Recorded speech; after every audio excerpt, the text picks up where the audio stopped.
things go, let's talk about Lupe Fiasco real quick. Not real quick. We're Drill gonna give music this in to just do Zion people been out no. We need now. to give this to just do people been talking about.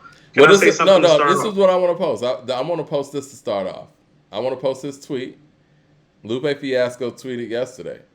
I wrote, actually didn't write, more like spoke it, and self-recorded drill music in Zion from scratch over a course of 72 hours. Give or take some hours, only stopped to eat and sleep, entirely on GarageBand with a $100 USB microphone in my living room. Hashtag added value.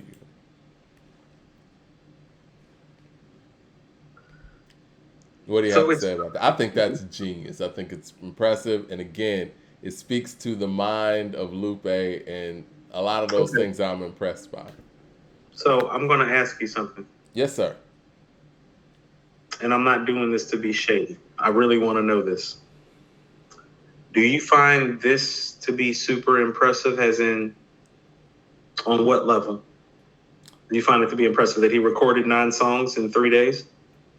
No, no, no. Just the conception of writing, recording, and putting together a whole album in a 72-hour period. Didn't Jay kind of do that with the Blueprint, or He do the did. same number of songs in a short amount of time? It was a little bit more amount of songs, but yes, he I did do believe he that did with the 9 songs blueprint. in 2 days, though, is how the legend goes, correct? Yeah, Jay did 9 songs in two definitely. days from the Blueprint? And I am eternally impressed by that as well. And I always talk about Jay in his prime and how he was able to put together things on the spot and put together such great records at such a pace. It sets him apart from everyone. Say that again. How often did he do that? He did And that at what pace over, did he do that? I want to Like, say he did that over a course of, let's see, 98 to around '02. Jay was just everywhere. Features. I mean, right. the whole So legend of him going in Timberland's studio doing lobster and shrimp in like 15 minutes with nothing so in his hand or everything in his so so, head, just so out I'm so hearing the I'm going to beat. say this to you again. Then, what about what Lupe did is so impressive to you, given what you just said about Jay? Well, that doesn't mean that just because somebody else No, I mean who's like people. all Okay, time I great just did don't it want. too. This is that whole Shaq and Wilt thing we were just getting into. Just because one person's incredible too doesn't mean the other thing wasn't as impressive. No, I mean it's pretty incredible, but let's give it some context and act like it's not like it's. They do this for a living. We Yeah. have a guy. Hold on. We have a guy that we talk about on here. Our guy Holla. That's your guy and my guy. Okay. Holla went into our studios, the studio that my cousin was executive producer of and ran, and recorded a whole mixtape in literally a day and a half of about 14 records. Okay. This is MC shit. This is and you know Holla was signed to an independent deal that was distributed through Universal. This is shit that you're capable of doing when you're top flight. I've seen it happen within my camp. I was giving Jay credence as another major label artist has done it. So am I impressed by it? Yes. Is it beyond the realm of what's being done? No. He's an MC and an MC of the highest level in the highest order. And for somebody that has the reciting and memorization skills that he gets lauded for by people on here, him putting out 9 songs in 72 hours is not absurd to me. And so I want to speak of it from the perspective of, well, how good is the music that he did in the 72 hours? Because Jay's 9 songs in those 2 days for the Blueprint are living for fucking ever in hip hop lore because the music was classic and timeless. Now, Let me correct go me to if the I'm super wrong. chat real quick, and I'll So definitely let's just keep answer. it about the music, not about the feat. The feat has been done and can be done. Let's talk about the music. Okay. LP with the super chat says Pete be putting himself in everything like Spike Lee. Really good. Man there with the super chat says, uh, Coop, what do you have against Pete's rapping? He has some pretty good songs. Take your time, half man, half amazing, or lack of literary devices you speak of. Do Is it you think he sounds good on Half Man, Half Amazing? Shame next to on you. Method Man? Shame on you if you think that. I think that's the problem, man. I think he's That's just the rapping problem. with He's such going back and forth with super, Method Man in yeah. 1998. Like, be real, fam. LP Like, think about says, it. Biggie had trouble keeping pace with Method Man going back and forth. And you're yeah. talking about Pete Rock, fam? Like, come on. LP with the super chat says, genius though. What Lupe did was a Tuesday for Tupac. Say less, LP. That's what I'm Man, saying. It's like, stop acting like this is like, no, Mike, if you MC and you MC at a high level, like I'm telling you this right now. How about this? Mike, if I asked you to re-record some of your material, you could go in a day and record 9 songs and get it done. I think so. You know you could. I think so. Right. So stop I've playing done it with before, these people. actually. Yeah. See, it seems great the people who haven't rapped before. It's like, no. There are niggas around the country right now. It's like, oh, he did 9 songs in 3 days. It's like, nigga, we do that all the time around here. Man with the super chat says, Pac recorded 8 songs a day, so I'm not impressed. Mike, I wrote a whole EP on the flight back to Italy. I literally wrote 5 whole songs that I was ready to record on a flight back from Italy. I literally had beats and tracks and everything. I could have got off the plane and laid all 5 tracks down that night.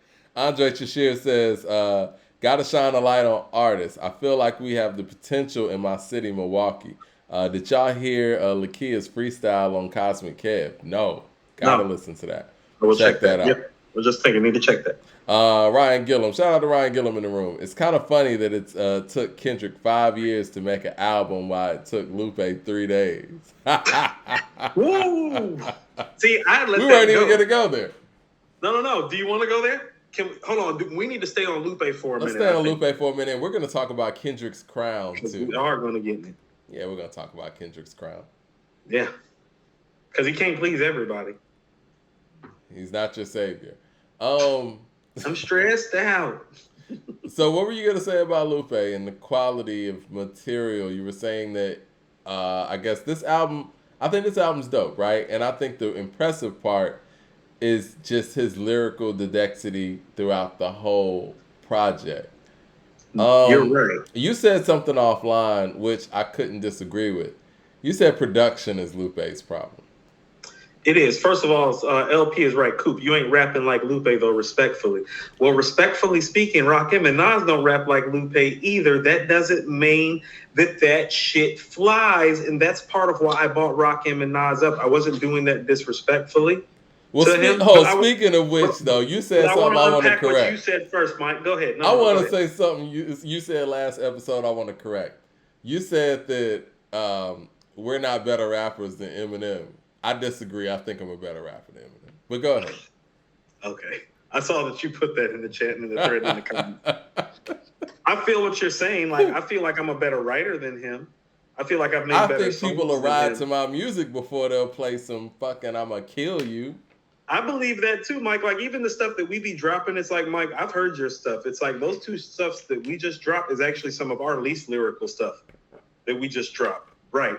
But anyway, that's not what this is about. Let's kind of get back to Lupe. Mm-hmm. I do feel that lyrically, he does some amazingly impressive things every time that you hear him. Mm-hmm. He is always constantly pushing your thought process forward. That doesn't make him the best. That doesn't always make for great music. Part of why I enjoyed this album is because I thought he did a good job of doing all the lyrical miracle things that he's lauded for, while keeping it concise and having enough thoughtful and reflective subject matter that is relatable, at least on his level. So I want to unpack a couple things about what I said about the Rakim and the Nas comparison. Mm-hmm.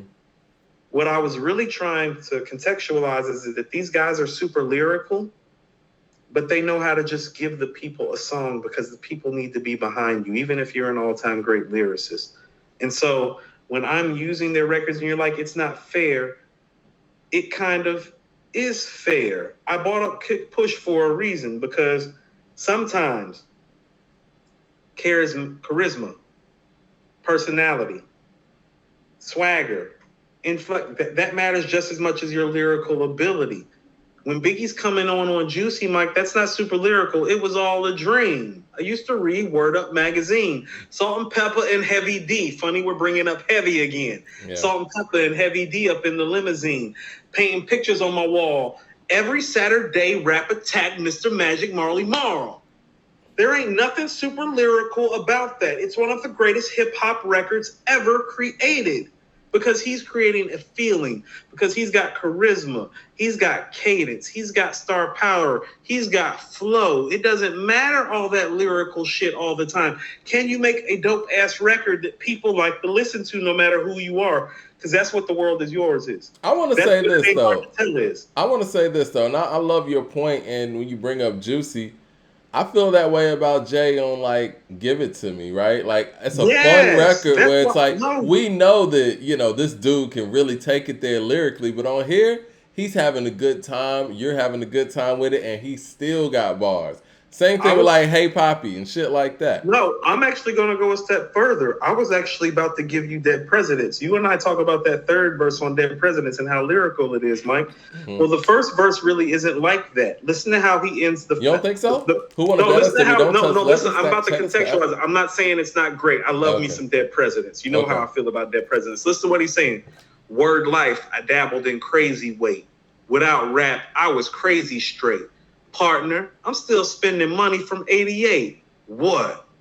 It ain't what he's saying. Like those? It's how he's saying it. I got you. Okay. You feel what I'm saying? Because if you saw it, that ain't super lyrical, Mike. Yeah, if you saw it on paper, it wouldn't jump out the page. But it's about how he presented. You wouldn't be like, "Oh, this is one of the." When you hear him say it on Dead Presidents, you're like, "This nigga's ill." If you were to read it out, you would never think that's one of the illest niggas that ever wrote it, or didn't write it, so to speak, as he likes to tell it. Bad hands, roll like Monopoly. Advance, you copy me like. White Crystal. Right, but that's the third verse. The fiscal year, that you niggas could wish to. The dead presidential candidate. With the sprinkles in the presidential ice that'll offend you in due time when crime please my mind. But until then, all sneak thieves and player haters can right, no, he's that. I'm just giving you a reference of about 2 or 3 bars. It's like, it's not super lyrical, but it hits you when he's like, I dabbled in crazy weight. Without rap, I was crazy straight. In 96, he's saying, I'm still spending money from 88. It's like, ooh, that's a different type of bar. That's a different type of feeling where you don't have to be super lyrical for that jab to hit you in the face and make you go, ooh, this nigga's ill. It's like a jab, Mike, when he hits you with that. Let me get to these super chats real quick. LP says, Lupe made a better album than K-Dot did. Yes. T. Nitty says, Tupac rhymes are preschool compared to Lupe's bars. Uh-oh, we got the Lupe fans in here now. Right. Hold on. It's preschool, and guess what? And more people follow it because of that. And even though I act crazy, I gotta thank the Lord that you made me. There are no words that can express how I feel. You never kept the secret. Always stayed real. That's better than anything Lupe ever spit in his fucking life, because it connects to a whole generation of black men that were raised by single mothers. Watch what you say. Mad Max with the super chat says, let's leave K-Dot alone. He got more issues with the blasphemy tiara on his head. Not the tiara. No, we're addressing the tiara on his head. Yeah, we're going to talk about the crown. LP with the super chat says, charisma is why we listen to rap. Yes, it is. Not read it. Yeah, you're right. I mean, if you want to send somebody your notes and your booklet and they sit there and read it, or do we want to listen to the music? Right. So let's bring up Kick Push again, because when I brought up Kick Push, Lupe fans started laughing, and it's like, no, y'all's problem is that y'all don't understand how powerful Kick Push is. I'm going to tell you one of the most important parts of the record, and this is what he's missing as an MC. First time on it, he tripped for a week. He had to talk with a list like this. He's missing doing stuff like that. It's simple. It's nice. It shows his charisma. It shows his flow. It shows his cadence. It shows his personality. So when I bring up stuff like Blaze of 50 and Death Row East, I say that because it's like, well, Nas is a lyricist. He has all this lyrically deep and dense stuff. Sometimes as a lyricist, you just need to be able to give something to people that shows them that you're still with the people. Blaze of 50, sit back in the drop top of Zora Blintley. Of course, Whitney. This chick can make Bobby divorce Whitney. Brazilian Candy. From Miami. Masseuse wedding ring on, loving Celine Dion, hate rap. Told me where she get cake at. She's a part-time dancer, part-time romancer. What would you say to somebody who says... she gets a chance to... Hold on, where he's talking about me and Stout flicked it up for Sports Illustrated. We was silked out. You get what I'm saying? What would you say to somebody who would say that that's boring? That's what I'm saying. If that's boring to you, then what is what Lupe's doing? Nas on Death Row East. People like, Coop, why you like Death Row East? It's because Nas ain't trying to do some super lyrical miracle stuff. He's just being a dope ass nigga on the mic and telling his story. High off life, drunk off dark liquor, shit getting eerie. Like I threw on Thriller. Bitch, I'm a hard hitter. Rolex clocks and killers all out of order. I'm praying God forgive us. I had run-ins with Suge. Niggas would have been shook. It ain't complicated. That shit is dope. You're a dope MC. He's Lupe, right? He got it like that, right? We've heard him on Paris and Tokyo. I'm gonna give you more examples of what he's missing. On Go Go Gadget Flow, when he said trying to get above the rim, a little too short to dunk, so we dunk. That's that personality and charisma. He's making being a nerdy rapper cool. Little rap Isaac Asimov. That shit. He's shown the capability of doing that stuff, and all I'm saying is that more of that would give him more credence in the all-time great MC conversation. Instead, we keep having this all-time great lyricist conversation about him. And what you're saying when you're putting him there is you're saying that he can't make a song like Rakim. Well, T Nitty just brought Rakim into the chat. He said, or Nas. T Nitty says, so Tupac's better than Rakim? In a lot of ways, yes. As a song maker, yes. Pac shit gonna live longer than Rakim shit because he knows how to make a song that people enjoy more than Rakim does. Yes. I don't know. Mike, who you take as a song maker, Tupac or Rakim? Because I'm taking Pac. At the end of the day, this is what I'm gonna say.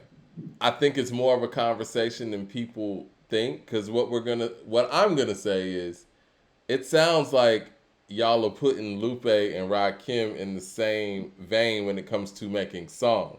Lupe does not have a Know the Ledge. He does not have an Eric B as president. He does not have a Paid in Full. He does not. So I don't think he doesn't even have a Don't Sweat the Technique, Mike. Because I don't think that's a fair comparison to go to, because we know that Rakim is the standard for lyricism. But let's not act like Rakim didn't make bangers, because that's not what true. I'm trying to say.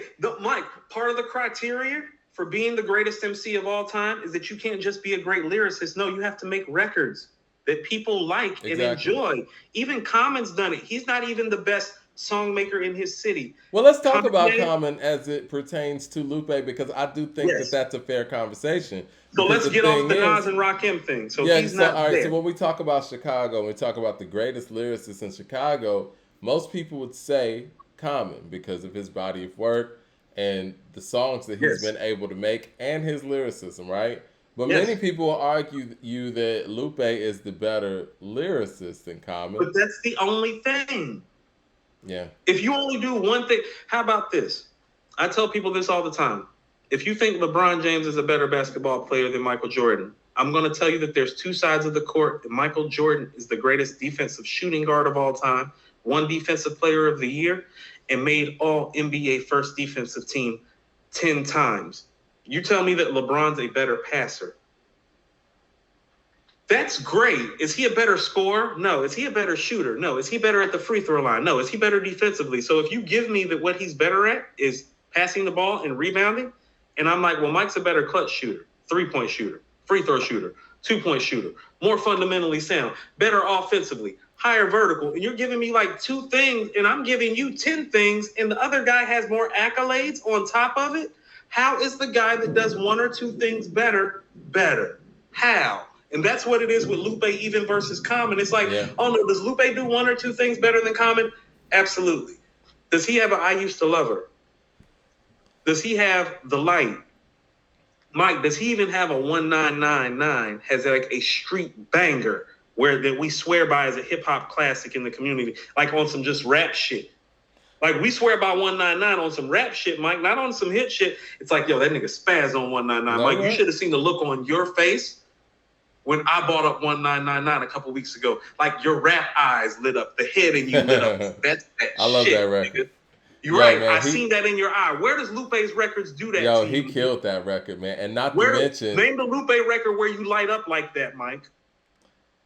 I was going to name another Common record, right? Right. The Sixth Common Sense. got records like that. You know what makes me like that? Man. When Hungry from One Day It All Makes Sense come on, I get like that about Common. I'm like, oh, he ripped that shit. Ooh. Can't knock the hustle, but I seen Street Dreams deferred. Dark, what is like dark spots in my eyes when the scene occurred. Sense. Yeah, Sixth Sense is crazy. That's Some crazy. say That's what I'm in too saying. deep. I'm in too deep to sleep. Yeah, that's some of his best Think work, about these man. records. So hold on, listen. Common got I Used to Love Her, The Corner, Yeah. 6 cents, The Food. 1999. Mike, this is on some rap shit. We not even talking about hits. We talking on some rap shit. I Used to Love Her wasn't a hit like that. Nas the Goat says, people love Lupe's music and songs. Y'all just don't. I'm not saying that. No, that's not. I No, no, mean, no. In the and I know Lupe lexicon of has hip this. hop culture, there's Yeah. go ahead, Mike. No, no, No, no. I Go was ahead. just gonna say, man, we love Lupe's music as well, but we're just putting it in. And I hate to be comparative all of the time, but when we talk about people being all-time skill level and all of that stuff and being GOAT, then you have to compare it to certain things. And when we compare it to others in that group or that he's on a skill level with, the songs Yeah. don't hit that same way. Stop acting But like. let me Hold on. ask And people Nas have the to GOAT. understand. Nas the GOAT is a Lupe fan. Do you think that Lupe made better songs than Common? You as a hip hop Mm-mm, listener. mm-mm. How about this? And this is all I'm saying. When y'all talk about like this lyricist thing and how lyrically inclined Lupe is, man, you remember that Common freestyle with KRS-One where he's going back and forth with KRS-One live on a freestyle? Mm-hmm. There's a lot of dudes that lyrically are inclined. If you want to say that Lupe is the most lyrically inclined of them all, that's fine. Where does that put you all time? Because it's like, well, Common has Resurrection and Like Water for Chocolate and B. One Day It And All one day Makes it'll Sense. all make sense. And it's like, Finding come Forever on. is even Find GOAT. it, Mike. I forgot about Finding Forever. It's like, no, I get it. I remember when I heard Dumb It Down off the Cool, I was like, I don't think anybody's done that. I don't know if anybody else can do that. But this is also what I said. That's one song. Yeah. That's not careers. Don't a song not a career makes. And so does he have Dumb It Down? Yeah. Does he have Mural? Yeah. Mural's Like, crazy. I listened to Mural today. I've been actually on a Lupe kick just about this show, just about what happened to make sure that I was ready to go and up the par with everything that I was saying. And I stand by the things that I'm saying because here's the thing about it. All these records that even we're talking about, they're not held up the way that these Common records are even held up. You better not even talk about those Nas records or those Rakim records that I tried to forge a conversation on. And so we just need to understand who he is truly as an artist. Is this arguably our greatest lyrical tactician ever? Yes. Where that puts him all time is not even top 20 because cadence matters, flows matter, beat selection matters, song structure matters, how to make a song matters, quality of records matter, quality of albums matter, quality of catalogs matter. And so when you start encompassing all these things that it takes to be all-time great, we need to rate him fairly. Unknown name with the super chat says, didn't realize how delusional Lupe fans are. As a Lupe fan It's myself. been crazy. I didn't realize it either. He says Lupe wouldn't agree with any of these chat dudes. What any of these chat dudes are saying. I think that's funny. Andre Shashir says, I Used to Love Her is iconic. That's what I mean. I Used to Love Her. How about this? When The Source was doing their, like, I think 75 greatest rap songs of all time, like in the 90s still, Common hadn't even made The Light or Like Water for Chocolate yet, and I Used to Love Her was one of the 75 greatest songs in their minds. Like, Chi-Town wasn't even getting love like that. This is before Kanye shows up. This is before The Light gets made. For real. So I Used to Love Her was like that in hip-hop circles before The Shy ever blew up. Part of the reason why The Shy blew up is because I Used to Love Her got made. T Nitty says, Superstar, Kick Push, Paris and Tokyo, Murals. No. Very nice songs. And what I have said and tried to come on here and say last week is that actually if he had more Kick Push, more Superstar, more Paris and Tokyo, this would be more viable conversations. Mike, Black Thought may break you off. You Got Me. Yeah. The Never do what they do. D'Angelo off Philadelphia. Never do what they do. What they do. No, these are Black Thought penned records. It's like, does he have those? Is lyrically, is he better than the Jizza? Yeah. Mike, there's a whole instrumental tape out of Liquid Swords. Has he ever picked beats like that before? That's why I was like, he doesn't have a Liquid Swords. And people are like, yes, he does, Coop. I'm like, no, he doesn't. He's never rapped over beats like that. I would love to hear him rap over beats like that. I would love to hear him rap over beats like that. That's why I bought up Liquid Swords, because I'm like, this is when a all-time great lyricist chooses all-time great beats, and these are the results. And and since he has such a quick turnaround with his material, I would love to see him get with the producer, and they just do a joint effort together, like a Mad Lib or like even with what Black Thought's doing. You know what I'm saying? I would love to see that with Lupe. The Truest with the super chat says, y'all admitted that Lupe is lyrically better. That's just full stop. Plus, you're hyping up Rakim's songs. No one ever brings up. Really? Come on. Okay, Chris, so we need to stop this. trolling. Hold on, can I stop right quick? No, he's not trolling, because I think something is going on that people need to understand. First of all, when we come in here and we laud and we tout Rakim, first of all, I'm proud to tout Rakim on this show, because I take knowing Rakim and Cool G Rap and KRS-One and Slick Rick and LL Cool J's catalog as a mark of what I know about hip-hop, because they're not from my era. Mike, when you sent me that flyer, what did I text you back? I was like, I wasn't even 5 years old yet. I was 4 years old when My Melody and Eric B as president got made. Rakim's not from my era. I am familiar with them because there was no saying that you were ahead at a time when I was coming up. You couldn't call yourself ahead without getting acquainted and familiar with these guys. Yeah.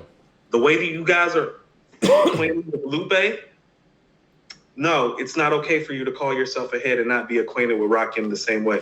If you're not familiar with Lyrics of Fury and Follow the Leader and Microphone Fiend and Know the Ledge and Teach the Children, Let the Rhythm Hit 'em, Mahogany, In the Ghetto, Pass the Hand Grenade, Casualties of War.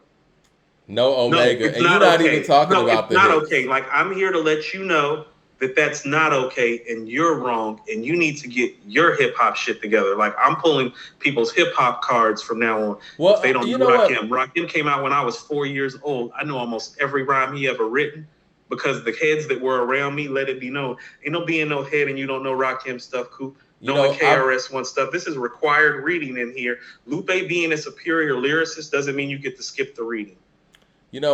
I've been to 2 Rakim concerts. You and I went to the last one. That was crazy. last I shouldn't have to tell people to listen to Rakim on this show. Yeah, you shouldn't. But every show I went to 2 Rakim shows, and I'm looking forward to going to some more. Rakim has those records and pretty much his whole show, everybody is in the audience rapping every single word. And that's a tribute to, like what you said. He makes songs. He could go out there and do Lyrics of Fury and have the whole crowd lost. He could have made a career out of making Lyrics of Fury. He showed himself capable of that in '88. Yeah. Nas the GOAT says, hold on one second. All right. He says he has some better songs. I gave y'all 37 songs. Do you have that list? No, let me I have to go back through it. But this is what I mean. Is like those songs that they bought up, the only way, on the only level that those 37 songs measure against Rakim's 30 best, or you can go 30 for 30, is lyrically. Everywhere else Rakim has him. That's what I'm saying. Is like, if we're having a lyrical conversation, yes, it's a conversation. But when in hip hop have we ever crowned somebody for just being the most lyrical? Eminem. If that's the case, but that's what I'm saying. But he doesn't make the real conversations because we understand what Tupac brings to the table, like vocally and passion and intangible wise. Right. Well, we understand what Nas brings to the table, storytelling and lyrically proficient in a way that you can understand wise. We understand what Biggie's voice is. We understand what Jay's double entendres do. We understand what Ice Cube and Chuck D's political rhetoric does. We understand what Scarface's morbid thought process does. You get what I'm saying? So many of these guys have so many tools that don't have anything to do with lyrical veracity and the use of literary devices. Christopher Hogan says, fucking got it, Mike. You get what I'm saying? Like, you got it. Christopher Hogan says, got it. Christopher Hogan says, hip hop saved my life is a game changer. It's you just need to do your homework. Like, hold on. I want to stop with that. I don't mean to cut you off. No, go ahead. It's a dope song, but what did it actually change in the game? And I'm not saying that to be facetious or anything. I think we're just loosely using game changer. Now, it might mean a lot to you, but I don't think it was game changing in a sense where he dropped that and everybody was like, yo, man, I need me a song like that. Great record. I think it's a special record. I'm actually glad she brought up that record. I think that's one of his better records where he does his lyrical thing but makes a great song. Part of the reason why I like drill music and Zion is because I thought there were a few examples of that on here too. I do want to walk back one of my comments. This is not a better album than Test 2 and Youth. Okay. So I do want to walk that back. It had been a while since I had listened to it from beginning to end. It is another one of those super long players from him, hour and 20 minutes long. Test 2 and Youth is his second best album after The Cool, in my opinion. I would probably put this one third because of the quality of song making and lyricism combined, coupled with a conciseness that actually makes this project relatively enjoyable. He has a couple of native tongue moments and a couple of To Pimp a Butterfly moments on here. And I mean that in a complimentary way in terms of how he's executing the song. LP with the super chat says, Lupe's diehards are like Kobe fans who ever seen Michael Jordan play and swear that he's the best player ever, who's never seen Michael Jordan play and swear he's the best player ever. Yeah, if you never seen MJ play, you would think that. Yeah, I lived in Cali when Kobe was in his 20s after Shaq left. I've never seen nothing like that. Cali supports like nobody business. Oh, definitely. Ryan Gillum with the super chat says, I have tattoos over The Cool. I think y'all need to listen to that album again because it deserves to be in his top 5 best albums. No, it's probably his second best album. I listened to it today. It's not better than The Cool, and here's why. It doesn't have Go-Go Gadget flow. Dumb It Down, Paris and Tokyo, Hip Hop Saved My Life, Superstar. Like those 5 records right there. Mad Max with the super chat says, LP no Kobe slander, laughing my ass off. Lupe ain't no Kobe to nobody. More like right. D Rose fans that swear by him because of 2011, or T Mac fans that say he's better than Kobe. I fuck with T-Mac. He sustained himself better than that as an MC, so that's not fair. I love T-Mac. I think T-Mac was incredible. I think T-Mac was incredible. I mean, T-Mac's the only person that I saw that could actually like handle Kobe in his prime. Like he was better. Look, I'll keep it a buck. There was a 1 or 2 year period he was better than Kobe. Yes, there was a 2-year period he was better than Kobe. Yeah. But then Kobe became the defensive player that he became. That's why the game's played on 2 sides of the court. Oh, definitely. Yeah. What is this? Camisho says Lupe Fiasco is a Grammy Award winning artist. What are we talking about, Coop? What are we talking about? Are we talking about the Grammys? I'll let you answer that, Coop. No, okay, so this is what I mean. I go back to this whole microphone theme record. And this is why I bring up the whole Where's Your Microphone Fiend record. And I use Microphone Fiend as this example because of my studies of hip-hop history, because I don't know before Microphone Fiend if I had ever heard a hip-hop single where the point was for the guy to be super lyrical and show you that he was better MC and lyrically wise than everybody who was around, but still giving you a banger at the same times. I call that the Tupac Biggie Small special, Mike, except for Rakim did it first.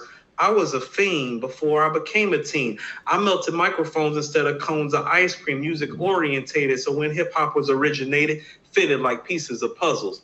Complicated. I grab the mic and try to say, yes, y'all, they try to take it and say that I'm too small. Cool. Because I don't get upset. I pull a hole in the plug in the speaker, then I jet back to the lab without a rhyme to grab. So then I add up all the rhymes I had, one after another. Like he talking to you about his process of him being the fiend of the microphone while he's making you nod your head. Show me where Lupe does that. Show me the Microphone Fiend record. How many times I got to jump on here and say that shit? There is a reason that I say that. He is the turning point for MCs where it's like, no, I'm lyrical and I know how to make the banger. Nobody, and you know, just how I feel about Wilt, nobody builds onto rhymes like Rakim does. Like no one does that. Like one line leads up to the next line, leads up to the next line, and it's like he's building a tower, bar for bar. Literally stacking, yes. And you're actually seeing the whole picture come together. Like No Omega, he did a lot of that. Yes, No Omega. Yeah, yes. When he was just talking about the explosives and just how that whole thing built. I've never heard anybody rhyme like that before or after. He's breaking it down, Mike. Now, what I will say too, on top of that, and they want to talk about these records ain't last long. Do y'all know how many people are taking their bars from old Rakim records? When you listen to Grinding, when you listen to Jay on Blue Magic, When you listen, he's everywhere. He's And everywhere. for somebody to say that his stuff is not heralded like that, he's everywhere. You can't even like quantify where Rakim is. He's everywhere. This is what I keep saying. Like, this is how he sounds. People have to understand, Microphone Fiend's like #1 on the rap charts when it comes out. And this is how the guy's rapping on there. Any entertainer, I got a torture chamber one-on-one, and I'm the remainder. LP with the super chat says, he talking like this on a hit record. Okay? It's you know what it is? It's like, and maybe some of our audience is too young for this too. It's like the viciousness of cannabis in an actual playable record. Yes, that's who he is. Yeah. Yeah, he actually knows how to make the record. I brought up the whole mahogany thing last week intentionally to show that it's like, and even the whole let the rhythm him, it's like, no, it's like, this is what this guy sounds like when he's in love. He's still a tactician on the mic. Each moment's a mineral, poetry's protein versus a vitamin, effects like codeine. He's talking to a woman when he's doing that. That's where Nas gets the rhyming is a vitamin held without a capsule from. He literally sampled his voice from Mahogany on New York State of Mind. That is where Nas gets the my rhyming is a vitamin held without a capsule. He didn't just pull from that part and make it into a hook that Primo did. He pulled from the whole song. Each moment's a mineral. Verse poetry's protein versus a vitamin's effects like codeine. Even when he's finessing a woman, he's lyrical. Mike, this dude's amazing. Let me get to the super chat. LP says, them Rakim songs got brought up way more than the Lupe's best. What's the lead song off the Juice soundtrack, which Tupac is like Bishop from Juice? What's the theme music?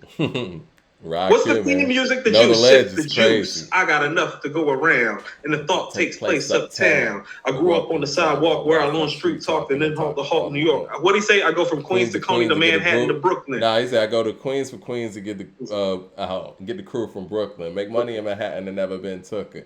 Go uptown to the Bronx to boogie down. Get strong on the island, recoup the lay around. Time to build my troops back up. Suckers stacked up, brothers getting knocked up, no doubt the clout. They know what I'm about. Knocking niggas off, knocking niggas out, shaking them up, breaking them up, waking them up. I mean, come on, man. Standing on shaky ground too close to the edge. Let's see if I know the ledge. It's crazy. LP with the super chat says, "It's 91, 92. You rapping like that, ain't it, Mike? We talking about Lupe?" That's what I'm saying is like y'all need to have context. So when y'all pulled up last week talking about Coop don't know Lupe, it's like, nah, I think I know more Lupe than y'all know Rakim. What's your Rakim look like? Because you need to know him if you want to talk about lyrics and lyricism, because he is literally where it elevates itself. It's required reading in this motherfucker. LP with the super chat says, Ra equals no stage present. You have to know the words. Yeah, I mean, I think he does that because I think this is what it is. He's made such infectious songs that he's never had to be the performer that other people have had to be. The legend of his songs is greater than him actually on stage. That's true. Mm-hmm. His songs are way bigger than his stage presence, but his songs are massive. Andre Shashir, he never had the show, Mike. Let's keep it real though. Let's keep it real though, Coop. He probably never really had to sell people on his records. Like certain people had to say the words live early on. Mike, we went to a show. We pretty much wrapped the concert for him. He came on. Mike, you and me were doing the same thing. You and me were right next to each other, totally zoned the fuck out, rapping word for word. Everything I wasn't even really paying attention to what he was doing. We weren't even looking at each other. It's like we weren't even next to each other. Nigga, you wasn't even there when Rakim came on stage. I came in the door. I said it before. I never let the mic. We was all like that. Yeah. How can you not? How can you not? I don't bug out of chill or be acting ill. No tricks in 86. Shit's time to build. Eric be easy on the cut. No mistakes allowed. Cause to me, MC was moving the crowd. I made it easy to dance to this. But can you check what's coming next from the flex of the wrist? Taking needed, I proceed, because my man made a mix. If graffiti ain't gonna need no Band-Aid to fix. All right. All I'm saying is like, okay, so Lupe can lyrically, like, do things that Rakim can't do. But if you're just standing things on a metric and on a scale, all things being even, what Rakim did in 86, 87, 88 is like borderline untouchable type of stuff. Yeah. And the fact that we have people coming in here that claims to be heads that don't know about this untouchable stuff is what I find to be problematic. You want to hold up Lupe? That's fine. But you better know your Rakim when you hold up Lupe the way that you do. You don't get to do one without the other up in here. You can Andre take that Shashir. shit to these other subsidiary publications that don't know they shit. Andre Shashir says, I like Food and Liquor better than the new one. I don't like Food and Liquor's production because I feel this is another Pharrell thing. I felt like Pharrell tried too hard on Food and Liquor to make Lupe into a skateboard nerdy rapper. And I'm like, no, just let him be a kid from Chicago. That's going to work because we were literally watching it work with Kanye. Like we were watching it work with Kanye live. We were watching how Common had hit with the light. And it was like my thing with Lupe with Food and Liquor. Production wise was like, let Lupe be Lupe. Like stop all this like rock star skateboard, like nerd literally and NERD inspired stuff. So I didn't love the production. So you speak of Kanye. What did you think about Lupe's appearance on Touch the Sky? Love it. Brilliant. He actually stole the show. You think so? Yes. Let's slow it down like we're on the syrup. Peach fuzz buzz but beard on the verge. Yeah, Hold on. What do you say? I'm trying to stop lying like a mum ra, but I'm never lying when I'm laying on the beat. I'm God. Yeah. That's that guy that I'm talking about. He's relatable, nerdy, flow is silky, charismatic. That's the guy I'm talking about. Is that a production thing? Part of it is the beat that he's riding. Yep. But, I mean, you know. He's brilliant on Touch the Sky, isn't he? I like him on Touch the Sky. I think, again, Kanye kind of gets you with personality. You know. What do you say? Cool has the unthawed, but I still feel possessed like a gun charge? Yeah. Woo! Yeah. That's before he made the Cool, by the way. Cool has an unthawed, but I still feel possessed like a gun charge. No, that's the dude I'm talking about. Yeah. See, that guy's lyrical. Delivery's there. Flow is there. Beat selection's definitely there because he's riding the Kanye track. And he's still lyrical. Just Blaze, but yeah. And hold on. And he's using the type of bars that niggas can relate to. When he's using the I feel possessed like a gun charge, yeah, niggas gonna rock with that. Ryan Gillen with the super chat. But when you get on Dumb It Down, but you go, but I'm earless and I'm peerless. No, you're gonna lose some niggas. You're not losing Coop and Mike D, but you losing niggas when you do that. You understand that, right? Ryan Gillen with the super chat says, as a Lupe fan, I'll admit, y'all tripping thinking that Lupe's better than Rakim. Yeah, I would hope anybody would say that. And like somebody said earlier, I think Lupe would even say that. JB was here don't know says, what Mum means, Coop. Oh, I get it. Really? JB was here says Rakim is Mount Rushmore. Yes. The Truest says Rakim equals Model T. Lupe equals 2022 Ferrari. No, that's really disrespectful. I think you mean like what's that Corvette hold on, what's that Porsche, the 66 Porsche? I think you mean 66 Porsche versus Shelby Cobra as incomparable. That's what you mean. Well, let's move on. You want to talk about this crowd? No, we need to rate the album, and we still need to dissect the album and get into songs about the album. So we can't just let it slide. Go ahead. Well, I mean, I want to know your thoughts on the album because I've spent so much time on my diatribe and kind of clearing up from last week. That's why I'm saying is like I want to talk about the music of it because where I really got pissed off is I realized people were running up in here. They've been calling themselves head that don't know shit about Rakim. It's a problem. LP with the super chat says his radio attempts sound like they feature Skylar Grey. What? His radio attempts sound like they feature Skylar Grey. Yeah, I know what you mean. I will say this. This is one thing that I realized from pulling up Lupe's catalog. He has tried to make it work. There's a lot of R&B singing going on a lot of his songs throughout the duration of his career. I like the album. You know what I'm saying? I think it's dope. I think that it's a top 5 album of 2022 so far. Okay. I like the concepts. I love that verse where he was like, you know, what did he say? Like, niggas need to stop dying so much or stop killing so much. Yeah, the way he ended the album. Yeah. And he just kind of like left and then he got back. And I think in the second verse, he talked about how he wanted to leave it right there to create a feeling. Yeah. LP with a super chat says, now he raps about Assassin's Creed and Castlevania. Okay, well, I mean, listen, I love. I think the album's dope. I think it's somewhere between. I think it's about a two. I'm not two. A 4.25. That's where I'm going. Okay, so this is what I mean about how he's deep. So the song Seattle, are you listening to what he's saying? Mm-hmm. You know what he's talking about, right? What's he talking about in Seattle? He's talking about the riot that actually happened in Seattle. Hmm. There was a big civil rights protest where like they stormed the streets. Our man Holla, who's from the 206, was there for all of that. So what they're singing on the hook is actually about the actual civil rights protest that was going on in Seattle a couple years ago because it was really bad up there. Our man Holla was there. Holla got footage. Holla and his wife was actually like in the streets up there. Okay. It wasn't that nice going on. So he's actually referencing that moment. And that's what I'm saying. You want to know why I know that? I know that because I keep myself abreast to the social unrest and the political issues. I know that because we both have a right-hand man who we used to be friends with and rap with, and Seattle's his home. And I know from sitting down with Holla one too many nights how dangerous the blocks on Seattle really are. So I may keep tabs on that shit because I love my man and want to make sure him and his family's okay. You feel what I'm saying? Mm-hmm. Everybody don't have the reasons that I do to stay tapped in and tune in. He got a whole song about it on his album, Mike, that he's referencing. Everybody's not going to catch what he's putting down. Everybody catching what's going on Eric B's president. So you think, and I want to kind of just, pull all this together. You think Lupe needs to, for efforts like this, to have maybe one or two songs that kind of break things down a little bit more, where it's a little bit more simplified to draw people in to all the other things that he's doing? So I want to say drill music in Zion is his best pull on this album of that. Okay. And that's why I love that record. More of that. Yeah.